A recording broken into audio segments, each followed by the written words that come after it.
Now, how do we make that your reality? How do we get you on the right track to going down that path? I want to do a session now where we teach you the basics. It's funny, I'm at the reception last night and a lady comes up to me and she's telling me she's been doing this for like 3 weeks and she's really, really confused. She's getting like 40 emails per day. She doesn't know, what to do, what not to do, where to turn, and it's just very confusing. This business is actually quite simple. We overcomplicate it though. Okay, we get that much information thrown at us that we can't recognize what's important and what's not. But it's actually quite simple. There's a few fundamental things that you need to do to get results, and if you do them, you will get results. Okay? Very first thing, it all starts inside of your head. Who here, you guys are getting into internet marketing, but who here is currently working in a job? Okay, all right, so quite a few of you. Who here is like full-time in your business? All right, so it's roughly like 70% of you are in jobs and 30% of you are pretty much full-time. After seeing thousands of people come through our training, one of the biggest challenges is how do they make the transition from employee into business owner? Because they require very different ways of thinking. Okay, T. Harv Eker, I don't know if you guys know who that is, but he wrote a book called The Millionaire Mind, and he talked about the differences between business owners who do very well, become wealthy, become rich, and the masses who never really do that well with money. And I want to read some of these out because I think this sums it up perfectly. The poor and middle class, they believe that life happens to me. Okay, I can't control what's going on. People who do well financially, they believe I create my life. That is like the most important thing. Whether you believe life happens to you or you are in control and you create your own circumstances. If you believe that the amount of money in your bank account is due to someone else, your job, the economy, you're never going to get wealthy. Okay? Until you accept absolute full responsibility for where you are financially, you will not get wealthy. So even when I didn't have a lot of money, because I'd spent it all on internet marketing, I still accepted full responsibility.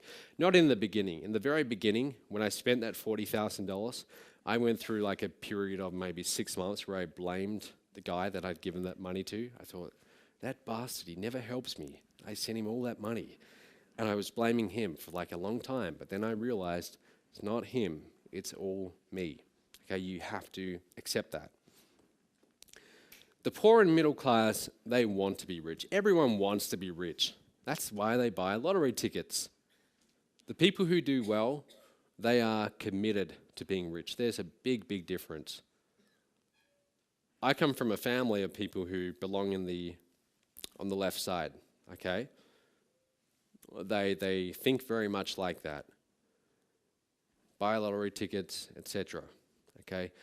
When the family that you were brought up in, I mean, that really conditions you, and those of us who were brought up with those beliefs, we have to snap out of them, okay? And that can be a real challenge.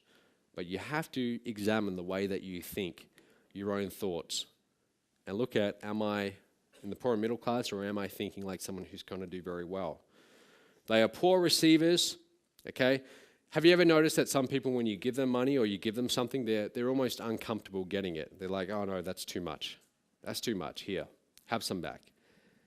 If you want to get wealthy, you've got to get very comfortable with receiving. Okay, you've got to get comfortable with accepting money. So if people want to pay you, you accept it, zero guilt. Okay? But it's worth looking at these two different ways of thinking because this underlays everything. Choosing the right people to learn from. Here's the deal. When you get started in this industry, you know a certain number of things. Okay, there's a little area, a little circle of what you know. So you might know how to send an email. You might know how to set up a lead capture page. But then there's a bigger area, okay? And you're aware of that. You're aware of those things, but you don't really know about them. You've heard of something called CPA marketing, cost per action marketing. You've heard of that. Or you've heard of SEO. search engine optimization, but you wouldn't know how to go and do it. So that's the area that you don't know about. But then there's this much, much bigger area of what you don't know, okay? That's where a mentor comes into play, okay? That's the area that you're not even aware you don't know about, okay? Because a good mentor, they've been there before you. A good mentor, they've actually gone down the path that you're about to go down, and they know that all the challenges that you're about to face, they've gone through them and they know how to solve them, okay? So you want to learn from people who have that, okay? They've actually done what you want to do. Now, let's begin. All right, so the first bit of cash that I want to give out, I want to ask you a question. And if you get this next thing, if you understand what I'm about to tell you, you fully understand it, then I'll consider, you can consider that whatever you invested to be here is a very, very good investment. If you get just this one lesson, this is the most important lesson in marketing, okay? What is, if we are going to sell online to the masses, what is the one thing that we need before anything else? And before you answer, let me pose this to you a different way. Here's my challenge. I'm going to give you the best copywriters in the world, people who write sales letters, charge over $100,000 to write a single sales letter. They are that good. They are that good. And you have the 5 best in the world at your disposal. On top of that, I'll give you the top 5 phone sales closers. Okay, these people can sell ice to an Eskimo. They are that good on the phone. And you have those 5 people. So you have this team of 10 people at your disposal and pretty much anything else that you want. Yet if you give me just one thing and one thing only, I'm going to outsell you every time. $20. What is it? Put up your hand. Hand first and then I'll pick you. No. No. Nope. You? No. You, David? Nope. Almost. No, no product. Nope. Nope. No. No, no, no. No. You're getting warmer. Getting warm. Give me one thing and I'll outsell you every time. Does anyone know? What is the one thing? What is the one thing that if I have, I'm going to outsell you every time, whatever you want to have? You can have the copywriters, the phone salespeople. No, I'm looking for, come on, 2 words. I'll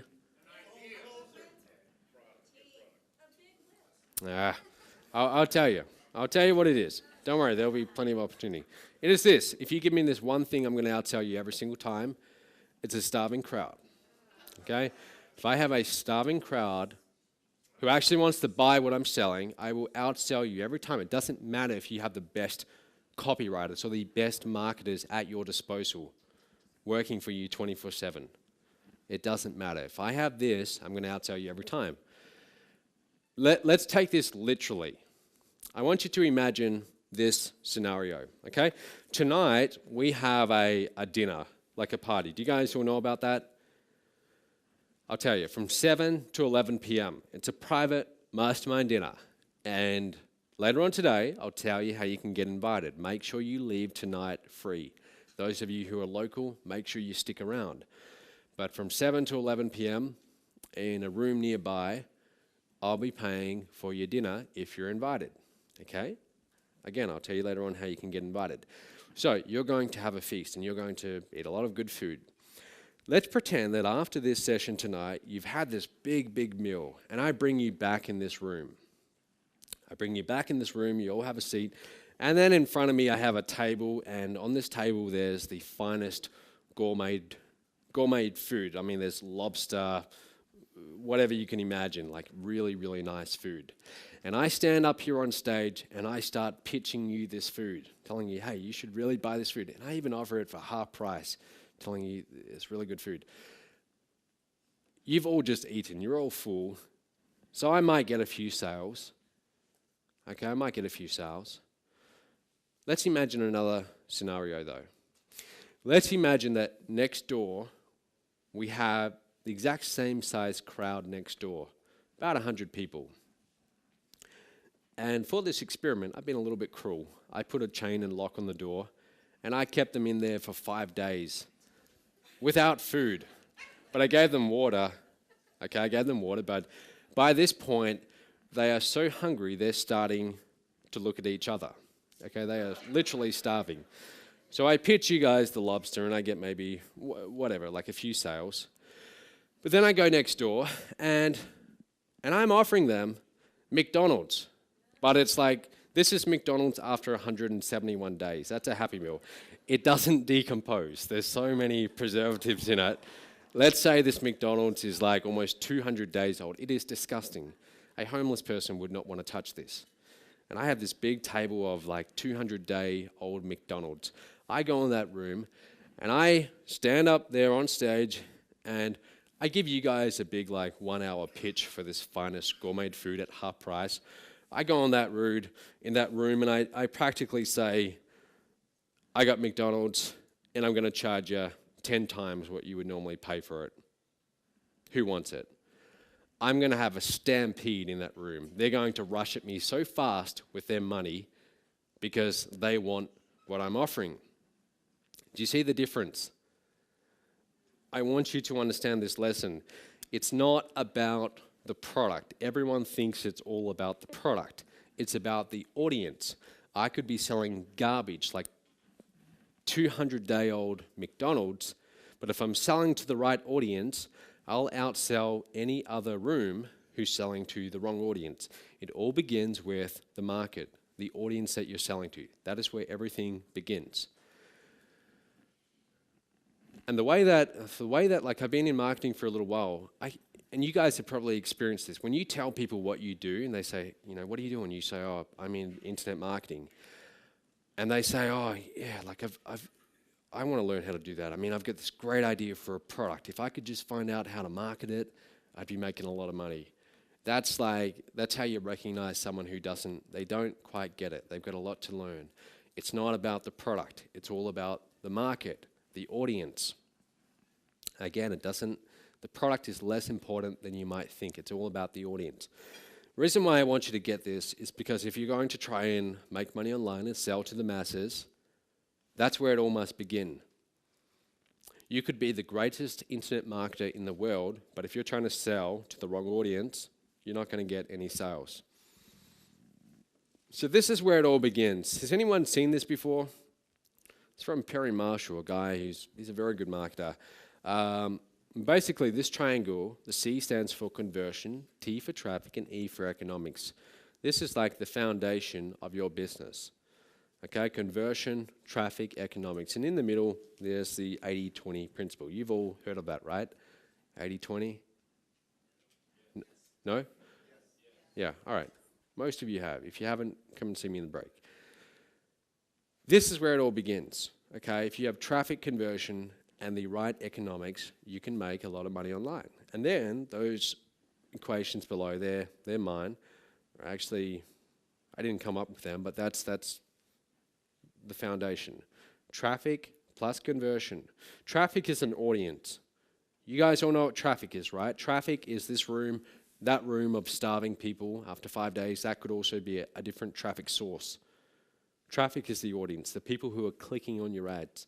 Do not look at clicks as clicks. Look at them as people sitting behind computers all around the world. Thoughts, real lives going on in their minds. Okay, traffic plus conversions equals sales. Now, as long as our sales, our gross revenue, is greater than our expenses, what we pay to get that traffic, we're making money, we're profitable.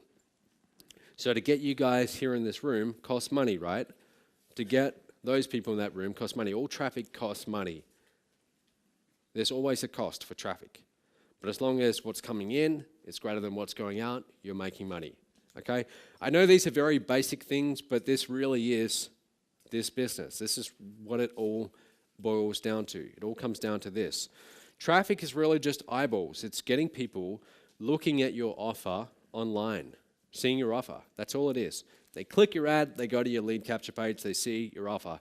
But it's the right traffic. If there's one thing that annoys me, it doesn't really annoy me, but it just, when I see it, I realize that's a person who doesn't quite get it. Let's say you're on Facebook. Do you ever see people kind of bragging about how they get leads for like 15 cents or 20 cents? They talk about how they get free leads or free clicks. Have you ever seen that before? It shows that they don't get it, because they're talking about, hey, I'm getting really cheap clicks. Well, big deal. It's about, where are those clicks coming from? Are those clicks from a room of people who just had a meal and don't want to buy, or are they from a starving crowd? It's not about the fact that you get clicks for X dollars. It's about who's doing the clicking, okay? Who is the audience? That's where it all begins. So when it comes to buying traffic, there are some traffic sources where I will happily pay $5 for a click. For someone to click my ad, I'll pay $5, or I'll pay $10.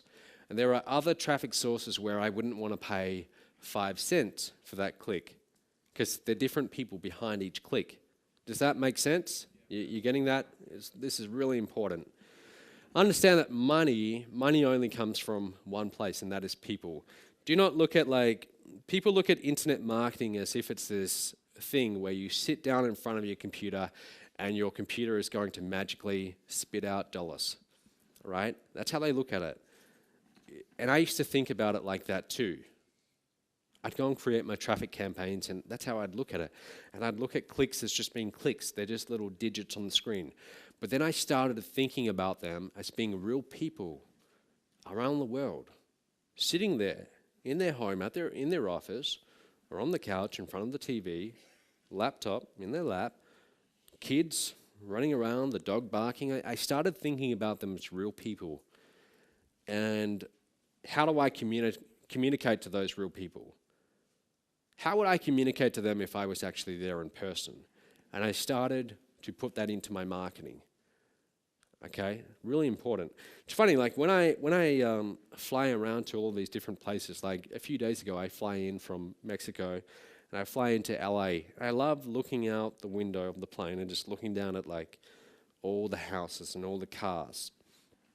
And I think, look at that, there's like tens of thousands, millions of people, okay? All of these people. And each of these people, they all have bank accounts, they all have wallets, they all have money. Now, where are they deciding to spend their money? How do I get my offer in front of these people? This is how you must think. Okay, money doesn't just come out of the computer, money is coming from these people. So when you communicate through your marketing, you must communicate as if you're communicating to a real person. It's really important.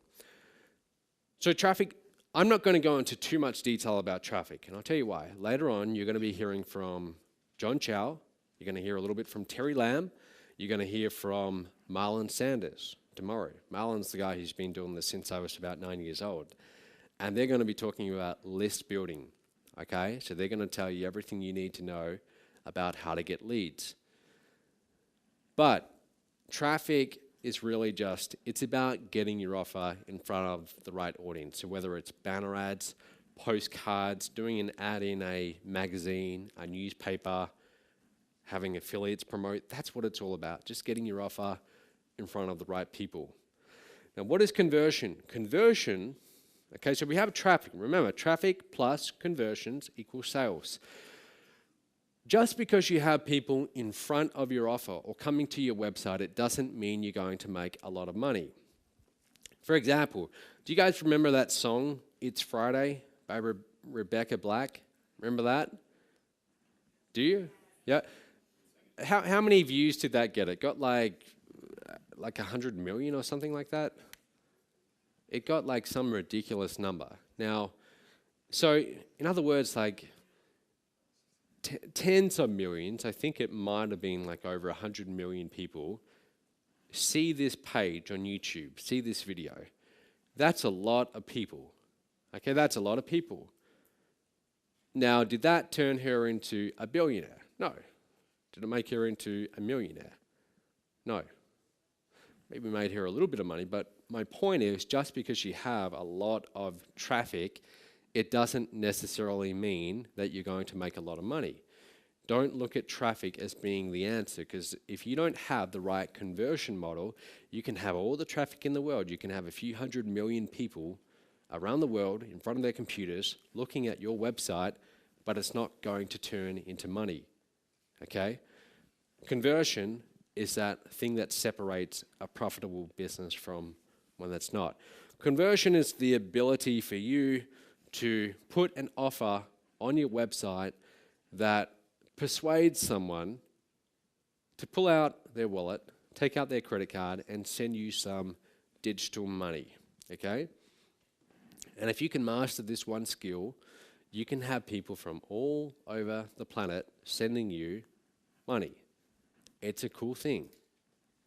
But that's what conversion is. So that's the second thing we need. Now the third thing, economics. Here's the deal. At one point in my life, and this was actually fairly recently, I'd been looking at my bank account and I'd been building up this cash balance. And I was I'd been watching it from like late 2011 when I first started getting like decent results. And all the money that was going in the merchant account, I just left it all in there. I did not touch it. I didn't go and spend it on cars or houses or anything. I just let it all accumulate. The only time I took money out of that account was for business expenses. And I watched it grow from 50,000 to 100,000 and above and beyond. And I remember it got to about $980,000 just sitting there. And I'm watching it and I'm thinking, can I get this to $1 million? Finally, it gets to $1 million. Okay? And I think, great. And I take a screenshot of it and I think, awesome. Finally, I reached that target. And then what happens, over the next maybe 4-5 months, we're doing several $100,000 per month in revenue. 4 or 5 months later, I go back into that bank account, and I'd kind of been watching it, but I was so focused on gross, on how much we're making per month in revenue, and I wasn't focusing on net, what's actually going into our bank, how much cash do we have on hand. 4 or 5 months later, that number had barely changed. And I thought, what is going on here? All of this money is coming in, but it's all going out just as fast. This is insane. This is stupid, okay? And here's why. When you start getting results, there's a big danger that you focus on gross numbers. You see it all the time. Internet marketers are bragging about, hey, I make $100,000 per month. It's not about gross, it's about net. How much did you actually get to keep? The fact that you're making hundreds of thousands of dollars per month doesn't really mean anything if you're not getting to keep at least, a portion of it. This is economics, okay? The economics of your business, it must be profitable. If it's not profitable, guess what? You can't keep on spending money to go and get a new audience. You can't scale up, okay? So this is really, really important. Who here have you guys done a traffic campaign before? You've spent money on traffic before? Who's spent money on traffic? Most of you, right? And I'm sure you've had the experience of you spent like $100, $200, and you got nothing back, right? Now, how long can you keep on doing that for? Not very long, okay? More money is going out than is coming in. That's the economics. That's the part you have to fix. Now, on the other hand, what if you spend $100 and you get back $200? How long can you keep on doing that for? Forever. That's exactly what I did. When people ask me, what did you do to scale so quickly? That's what I did. That's all I did. I had my first $5,000 and $15,000 a month. Rather than go and spend that money, I chose to put most of it back into the business to get more leads, more traffic. And I took that from 15 to 45 to 81K and so on. I just kept on putting it back into the business. It wasn't that hard. It's not something that all of you couldn't do. Provided you had the right business model, so long as you can figure out, how do I put $1 in and get $2 back, then you can do that. But that all begins with the conversion, okay, the business model. We're going to talk about that a little bit later on. Now, most of you, if you are getting started, here's what you need to understand. In the very beginning, cash is where you need to be focusing on, okay? You need to be bringing in cash. Why? You've got all of these expenses. You've got money going out on traffic. You start hiring people. You need cash on hand. My first few years in this business, I was constantly on the edge of having no money in the bank. I'd get like $500, $1,000, and then it would drain away, and I'd watch it dwindle down, and I'd have to wait for the next payment to come in, okay? But you need to be focusing on that, okay? Building up your cash reserves. Some of this, does this sound like general knowledge? Maybe it does, but this is really what started getting me results. Okay, late 2011. I start making money and I start to think to myself, all right, I'm going to keep this cash on hand for the business. Okay, and that became my focus. How do I grow this? How do I build this up? Most of the money that you will make in this business is not from new customers, okay? It's from repeat buyers. This was like, again, this is one of these epiphanies that I had. I realized that, hey, I can go and get new traffic and get new customers, but what is far, far easier is if I go to my existing customers and I sell them more products. I find additional ways to help them. Because by this point, now they trust me, now they know me, they've done one transaction with me that went well. Now we have that relationship, and now they're okay. It's much easier with getting that second sale than it is the first. The most expensive sale you will ever make is the first one, okay? This is what I do really well in my business. We get a customer, we don't just think, okay, now it's time to move on. We find additional ways to help them.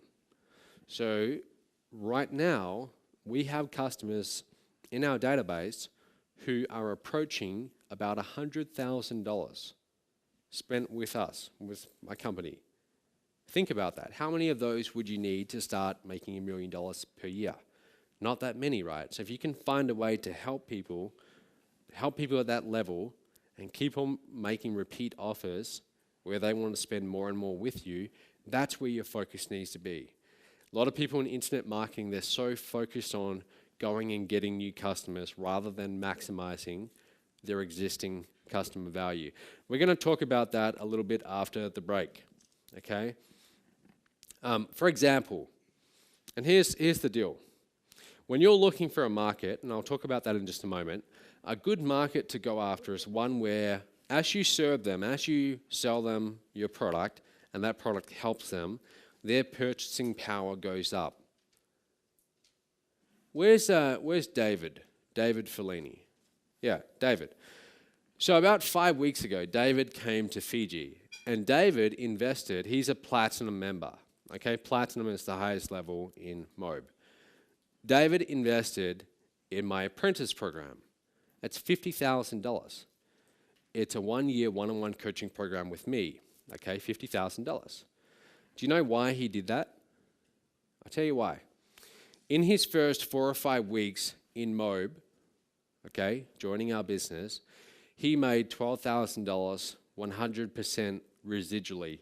When I say residual, I mean like literally he did not have to do anything. And the reason is he had someone in his organization who was a producer, and they started going and getting leads and sales, and David got the residual commissions on that, okay? So I find a way to help him make money through our training. His purchasing power goes up.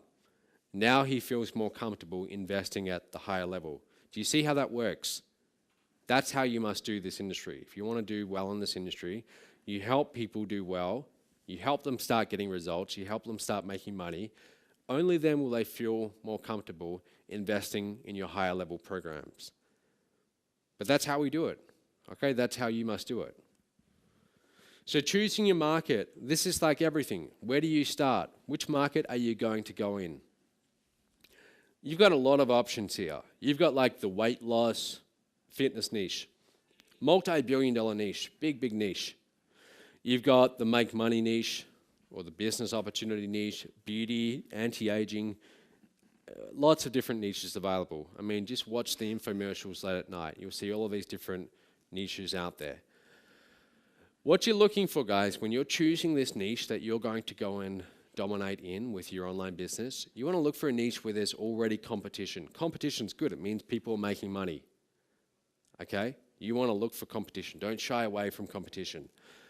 Part of the reason why I chose the internet marketing niche, there is a lot of competition, yes, and I look at that as a plus, but also, when you are choosing a niche, it really, really, really helps if you understand your target market. Okay, if you understand what they're going through. Most of you right now, you are going through this right now, this whole internet marketing journey. You're trying to learn how to do internet marketing. You're going to seminars, you're buying products, you're sitting there at your computer each day. Some of you are getting results, some of you aren't, but you're going through the ups and downs. What you're doing right now, whether you realize it or not, is you are getting an education in your market, okay? Because you are your market. I'm very grateful that I spent my first 2 years really, really struggling in this niche because it taught me exactly who I'm marketing to. I know my prospect very well because I used to be my prospect. Okay? Do you see how that works? Everything you're going through, don't look at it as a burden, look at it as a gift. This is like the perfect market study that you're going through. So whatever you're experiencing right now, file it away because these things that you're going through, these will become your assets, your greatest assets in the future. Okay? Make sure you choose a niche that has the $1 million potential. Okay? So there's little tiny niches that don't quite support $1 million business. So make sure you have a big enough niche. The business opportunity, internet marketing niche, it's a massive niche. It's a multi-billion-dollar niche. Lots of money to be made here. Now, is this good? Are you guys getting value from this before I go on? All right, good. So here's the deal. In order to become wealthy, what we need to do, this is like the big kind of epiphany I had. So I'm mowing lawns. and I'm getting paid like $15 per hour. And I'd go and do my little job and I'm picking weeds, doing whatever they wanted me to do, like picking up like dog shit, stuff like that. That's what I'd have to do. It wasn't the greatest job. And I was doing that for like 3 years, trading my time for money. And I didn't really like it, but I liked at the end, I'd get the $50 note for 3 hours usually, and then I'd go to the bank. I liked that part, but I didn't like trading my time because I thought it's only so many hours per day. There's a ceiling on what I'm doing. And I was doing this in like the most wealthy area in Perth. So I'm going into all of these big mansions, okay? These people making a lot of money, and I'm doing this manual labor, trading my time for money. And I saw it right there and then. I saw that, hey, what I'm doing right now, I'm just trading time away from my money. And it's never going to get me where I want to go. You have to figure out how to transcend that raw exchange of time for money. That's what a business can do for you. That's why we create systems. We create systems because they can work independently of us. They don't require us to be there trading our time away. All right? This is what I started doing in 2011. I started creating systems. So for example, I think to myself, all right, I get someone on my list, on my email list. They opt in. Now they're on my list. I can write an email each day, or I can write a 15-day follow-up sequence that will be sent out automatically. That's a system. Or I can set up a webinar. I can do a live webinar every Wednesday night, or I can create a recording that plays every Wednesday night, whether I'm there or not. So I started creating automated webinars. And I know that probably sounds technical to some of you. That sounds like, how do you do that? It's not. I mean, you can figure this stuff out. Like, don't get caught up on the technical details. I'm just trying to tell you that focus on creating systems that work independently of you. Then what I started doing, at that point, I'm doing all the phone sales in my business. I started to think, well, this is great. I'm making okay money, but I'm working 14-hour days. How do I bring other people on board who can make calls for me and sell to my leads for me in exchange for a commission? And I start doing that. So now we have a phone team selling to our leads without me having to be there. That's a system. Do you see the difference? A system versus a job, okay? You become wealthy through creating systems. Next thing you need, when it comes to clicks, to getting traffic, you've got two choices. You can go paid or you can go free. Now, free is not really free because it takes your time, okay? You have to trade away your time. So for example, making videos and putting them on YouTube, that's a way you can get traffic, but it requires your time, okay? Versus paid traffic. I'm going to recommend, even though I know John is going to be talking about how he gets a lot of free traffic, I go after paid traffic, and here's why. Here's the example I always give.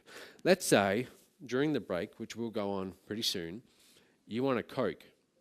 Okay, so you go down to the first floor, and you find this vending machine, and it's kind of beaten up, it looks pretty old, and a can of Coke is $2. So you put in $2, and the vending machine gives you back $1.80. And you get a little bit annoyed, but you choose a cheaper drink. And you put in the $1.80 for this cheaper drink. And again, this vending machine gives you back less than you put in. Now it gives you back $1.60. Now you start getting annoyed and you hit the vending machine and you're thinking, hey, what's going on? This vending machine is eating my money. How long can you keep on doing that for?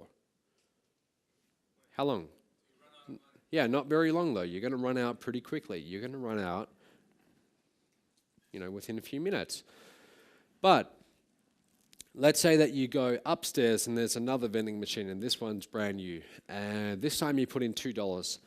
Instead of giving you a Coke, it gives you back $2.20. Okay?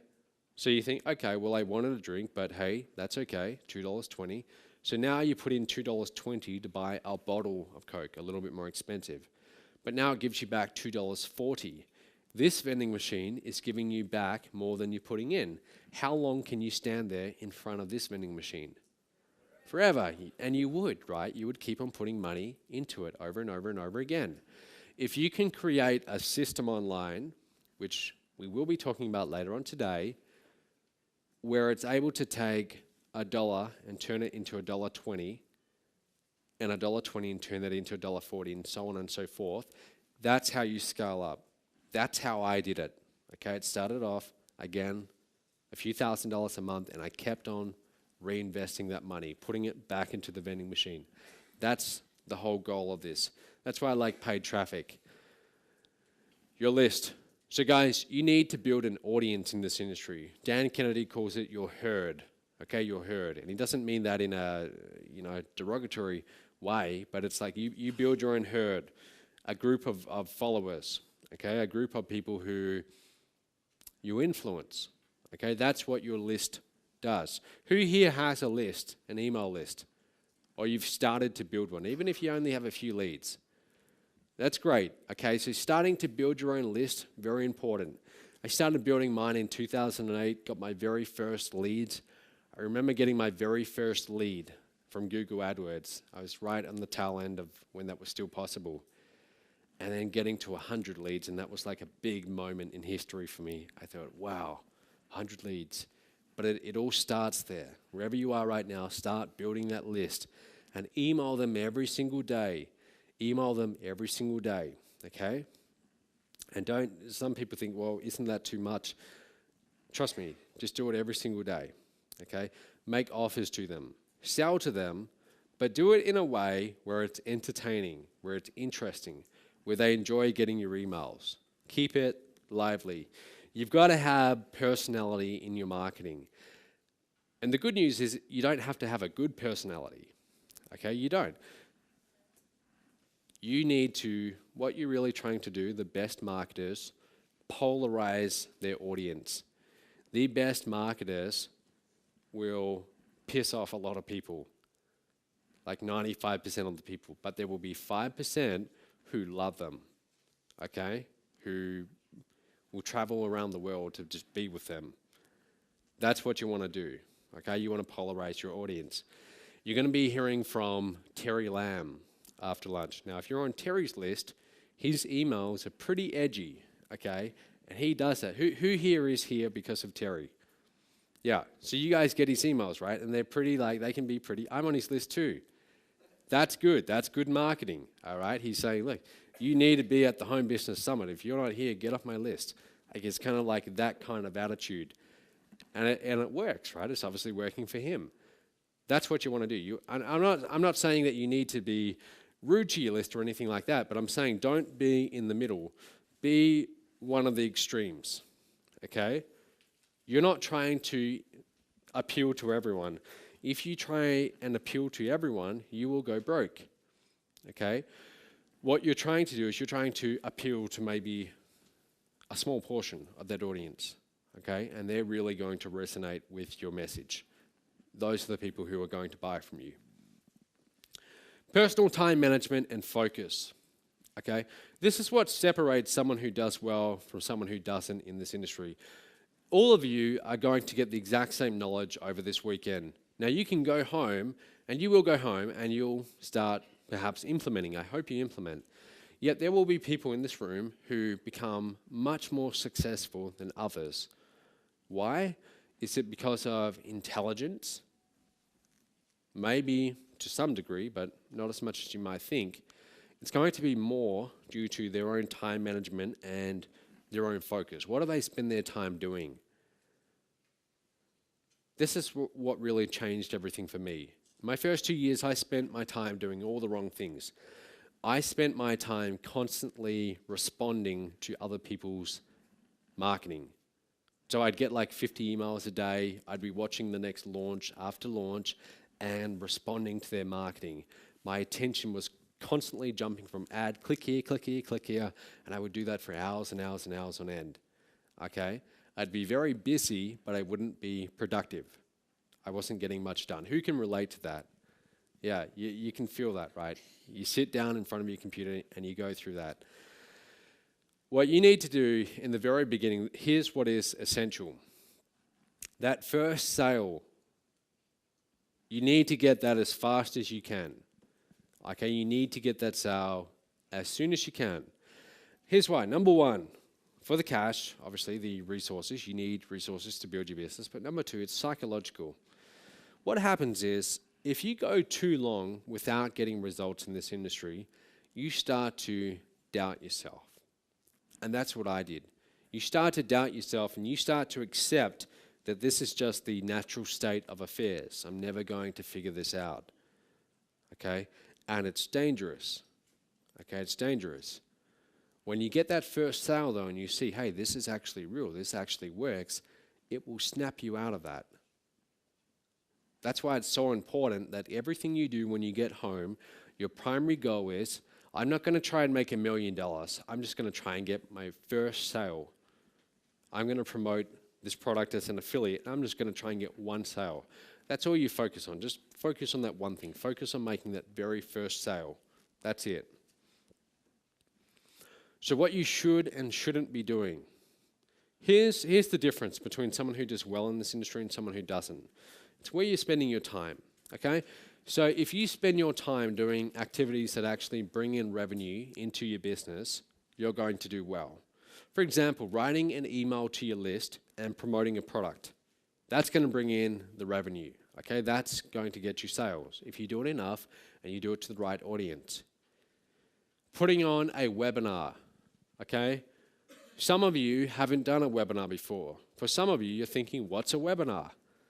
And it might think like a long way off, okay? But you've got to be challenging yourself, okay? For me, at one point, doing a webinar was a big, scary thing too, okay? But you doing a webinar and getting people on a webinar and selling to them and telling them, you should get this program, that's a revenue-producing activity.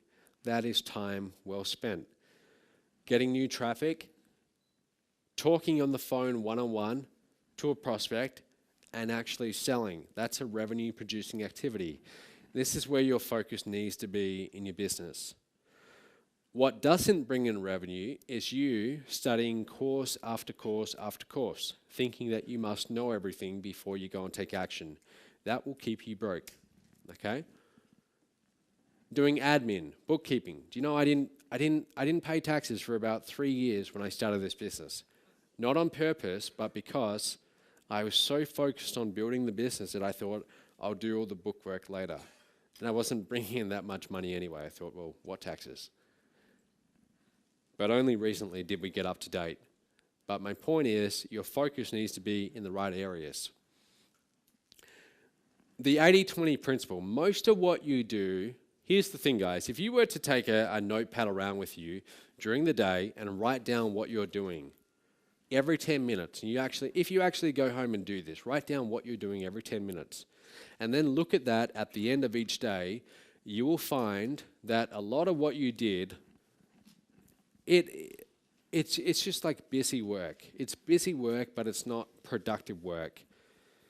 In your business, you are either swimming forwards or you're treading water, okay?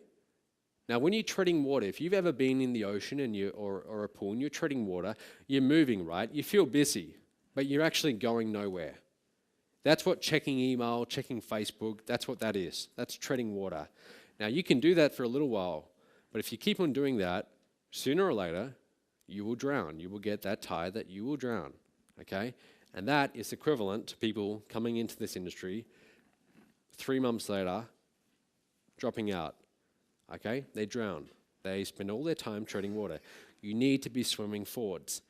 Swimming forwards is focusing on activities that actually bring in the revenue, okay?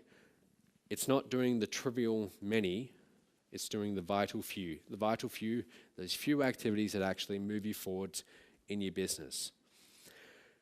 And here's the deal, guys. When it comes to startups, and make no mistake about it, this is a startup, okay? What you're about to embark upon, this is your startup. It's going to be very, very messy. It's going to be very messy. And this is what like people don't get. When I like started getting results in 2011, I asked you before, you all know Jonathan Budd, right? I had promoted for Jonathan, and we started to become friends, okay? And he had made millions of dollars, and here I was, I'd only just started getting half-decent results. And I started working with him to help him in his own business and doing my business on the side. So I saw the inside of his business. This is a guy who was doing millions of dollars. And I saw that it was chaos. It was very, very messy. And that was like an eye-opening moment. I saw, wow, this is what it's like. This is what success looks like. I've been afraid of this for so long. I've been thinking that I need to get everything, I need to know everything before I go and execute. But when I saw what he was doing, I saw this is just a guy who just executes, and he makes a ton of mistakes along the way, but he's just constantly in action mode. And I started applying that to my own business.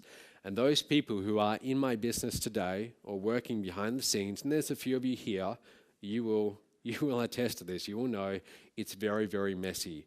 So what you see, you know, when you get the emails and so on, it might look like it's fairly organized, but behind the scenes, it's very messy.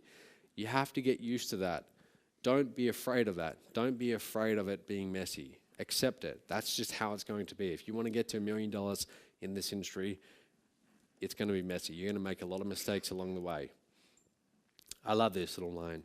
As entrepreneurs, we're like literally building the plane as we fly it. That's how it feels at times. Okay? We're just like moments away from crashing. And you've got to embrace that. I'm not saying you need to be reckless, but that feeling of not having all the answers, embrace it, okay? When you embrace it, that's when you start getting momentum in your business. That's when you start moving forwards. At each stage that you go through as you build this up, and I can see a few of you, I know we're going to take a break in about 5 minutes, guys. At each stage as you build this up, it's different, okay?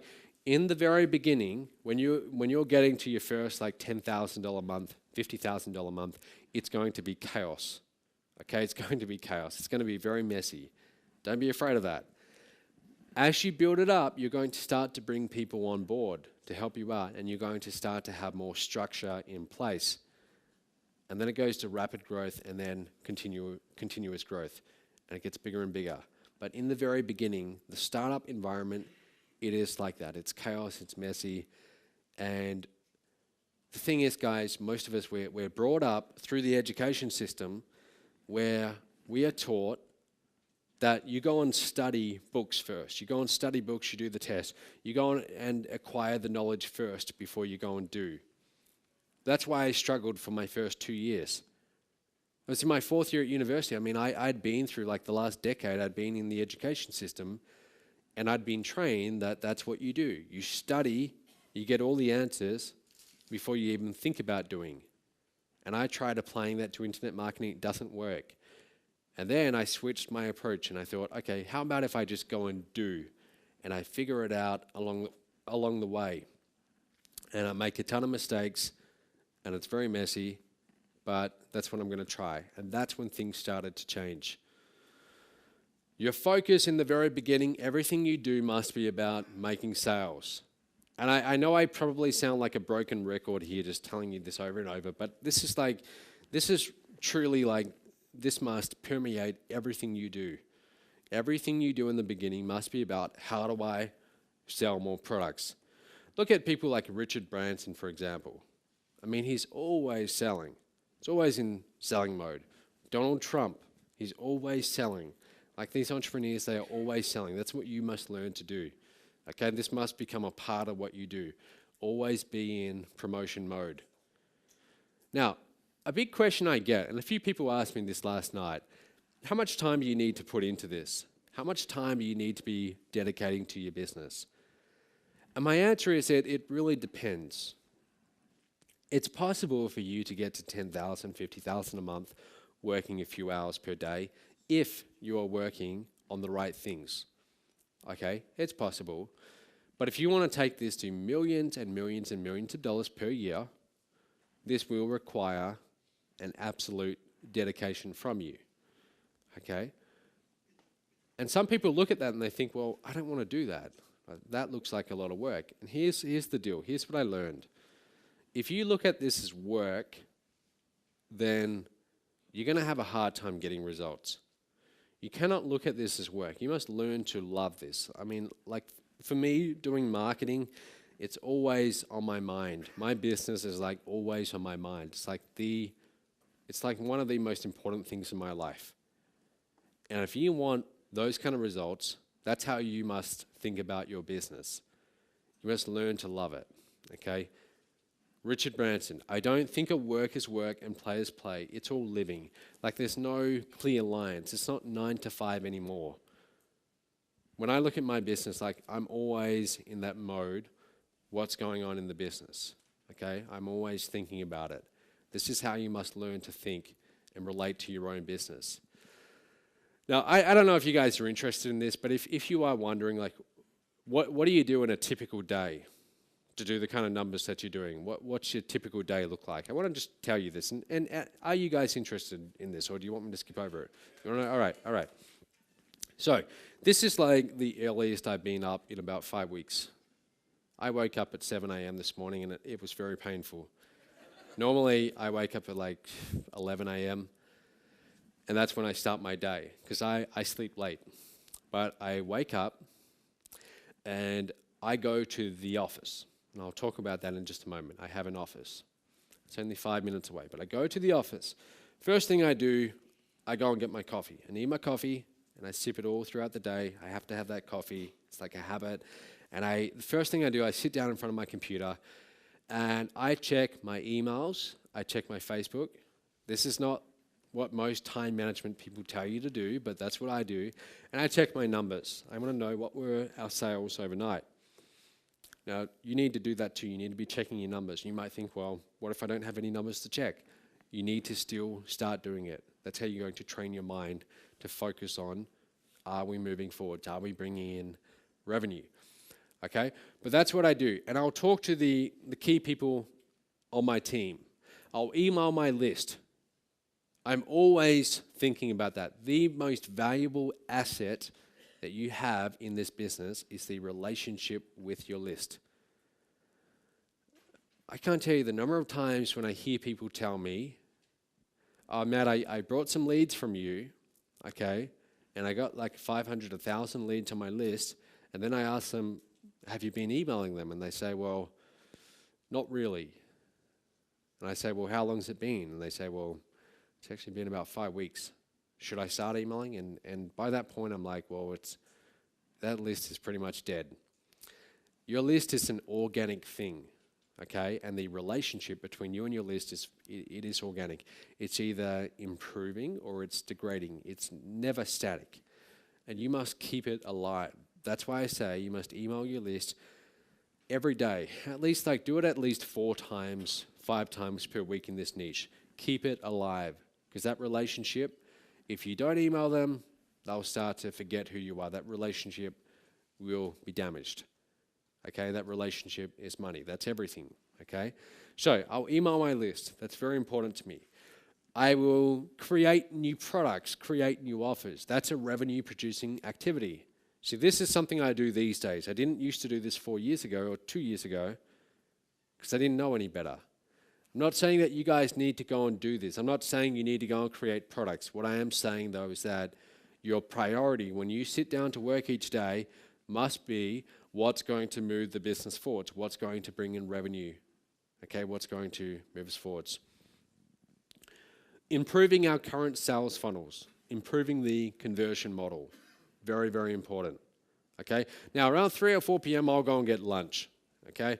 Whatever I do, I go to Subway, whatever, and I eat at my desk, and I'll watch YouTube, but it'll be something about this business, okay? It won't just be, sometimes it is, sometimes it's just time-wasting stuff, but that's what I do. And then at 6:30, then I'll work to 6:30 p.m., I go home, go for my run, have dinner, and then I'm back in the office, and I'll work through to 11 or 12, okay? Most of you probably wouldn't want this life. And people would maybe want the money, but they wouldn't want the life, okay? Here's the thing though, I tell you this because this is what I do. I love what I do. I love internet marketing. I love having this, my daily routine, 7 days a week, even Sundays. This is what I want to do, all right? I love doing the business. You must learn to really love your business. You must become that passionate about it that you're always thinking about it. So I get home, I'll usually, I'll watch a movie or something like that, but I always have my laptop open and I'm always thinking about the business. That's a typical day in my life. Now, you don't have to be putting in those kind of hours, okay? You don't have to at all. And over this weekend, I'm going to show you a few ways where you can still get the results you want, whether it's 10,000, 20,000 a month, whatever you're aiming for, without having to, live this kind of life where you're putting in 12 hours per day. But I just show you this because if you want to take this all the way to millions and millions of dollars per year, this is the kind of dedication that you must be willing to put in. Not too many people really tell you that because it's not something people like to hear, but that's the truth. Your environment. A key turning point for me around that time of late 2011 was when I decided I need to start taking this business a little bit more seriously. I need to get out of my bedroom, because up until that point, I'm working out of my bedroom. I have a desk in the corner, and I need to get a real office. And when I go to work each day, I need to treat my business like, I don't like to say it, but like a job almost, where I actually have a time when I get into the office, and I sit down and I get stuff done. So I rented an office, even when I could barely afford it. And it scared me to sign the lease for 1 year, because this was the time when there wasn't much money coming in. But I knew, hey, something's got to change here. This isn't working. So I go and I rent an office, and that was one of the best decisions I've ever made. I still rent an office. It's 5 minutes away from where I live. I drive to the office every day. It costs me like $1,000 a month extra, okay? $12,000 a year. Maybe that seems like a lot to you, maybe not, but it comes back many times over in ROI, okay? Because it's a better environment. You sit down and now you're ready to produce. When you try and run your online business from your laptop in front of the TV, you're not really working, right? You're you're checking email. That's not really getting stuff done. So the environment that you're producing in has a big impact on what you get done. This other principle, guys, as you're scaling this business, and we're going to have a break in about 2 minutes, but as you're scaling your business, I want you to learn this lesson early on, because no one really told me this, and it's got me into trouble a few times. One is the most dangerous number in business. You don't ever want to become dependent on one thing. For example, if you become dependent on one traffic source and that traffic source dries up, that's dangerous. If you have one merchant account where you're accepting the money and that merchant account gets shut down, as they often do for some reason, there goes your business. A little while ago, our CRM, like where we manage all of our customers, that pretty much got shut down. Hundreds of thousands of dollars that cost me. Okay? So don't ever become dependent on one thing. Always be thinking, what's my backup plan here? Okay, and finally, before we go to the break, I want you to enjoy this journey that you're about to embark upon. I mean, entrepreneurship and this struggle that we go through to build this business, it's not a burden, it's a privilege. It's a privilege to do what we do. We live in a time, if you look at the history of humankind, we are very lucky to be living at this time with the internet. We can reach people all around the world with our marketing. It's incredible.